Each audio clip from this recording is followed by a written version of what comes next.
नमस्कार। आज हम बात करेंगे मुंशी प्रेमचंद के उस शाहकार की जिसे अक्सर उनका सबसे महान काम माना जाता है, गोदान। चलिए इसकी आत्मा को समझने की कोशिश करते हैं।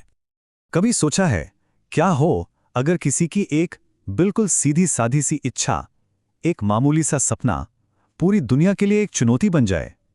बस यही एक सवाल है जो इस कहानी के बिल्कुल दिल में बसा है। तो सबसे पहले ये समझना जरूरी है कि आखिर ये गोदान है क्या। देखिए, ये एक रस्म है, एक अनुष्ठानिक दान।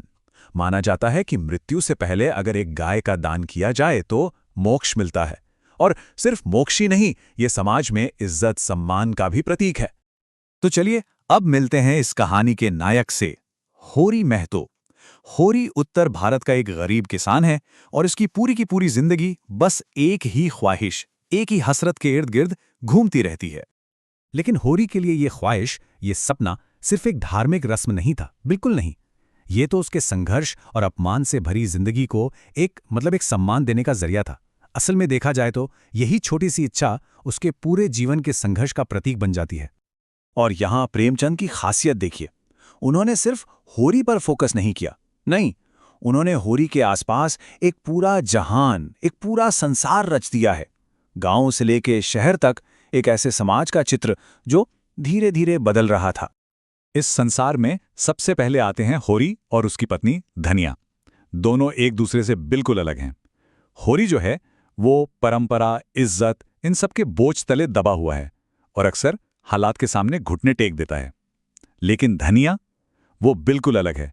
वो प्रैक्टिकल है, यथार्थवादी है। वो अन्याय के खिलाफ आवाज उठाती है, सीधी टक्कर लेती है। फिर आता है उनका बेटा गोबर।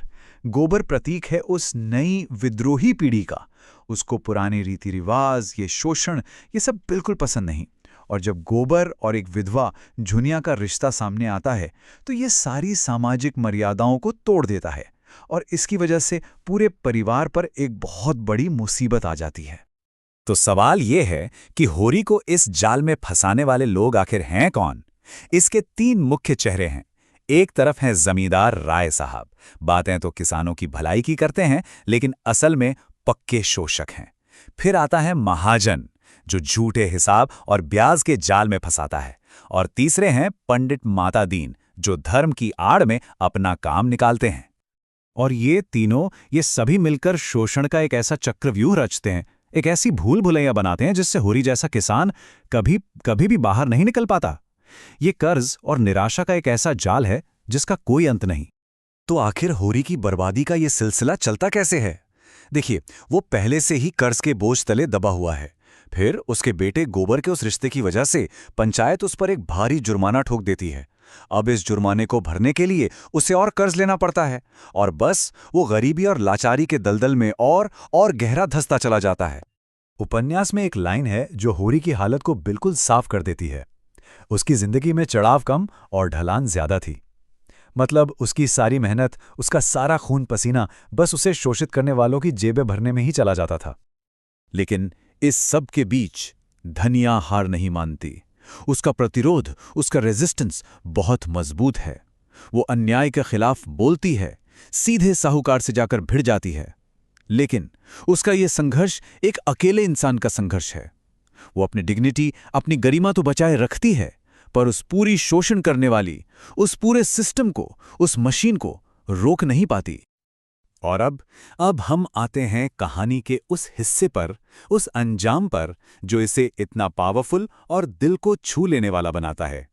होरी के जीवन भर के संघर्ष का वो दिल दहला देने वाला अंत। सोचिए, होरी अपनी पूरी जिंदगी मेहनत और अपमान की आग में झोंक देता है। और दिल में ख्वाहिश क्या थी? बस एक गाय पालने की, एक मामूली सी इच्छा। और अंत में जब वो अपनी आखिरी सांसें ले रहा होता है तो उसके हाथ बिल्कुल खाली होते हैं, बिल्कुल खाली। दान के लिए गाय तो बहुत दूर की बात है, कफन के लिए भी पैसे नहीं होते। और तब वहां के पंडित धनिया से कहते हैं, घर में जो ये थोड़े से पैसे पड़े हैं ना, वहीं दे दो, यही इनका गोदान समझो। ये शब्द सिर्फ शब्द नहीं है, ये उस पूरे समाज के मुंह पर एक करारा तमाचा है। एक ऐसा समाज जो एक इंसान को उसकी सबसे मामूली, सबसे छोटी सी इच्छा भी पूरी नहीं करने देता। तो अब सवाल उठता है कि 1936 में लिखी गई ये कहानी आज भी इतनी रेलेवेंट, इतनी ज़रूरी क्यों है? आखिर इसके मुख्य संदेश क्या हैं? क्यों हमें इसे आज भी पढ़ना चाहिए?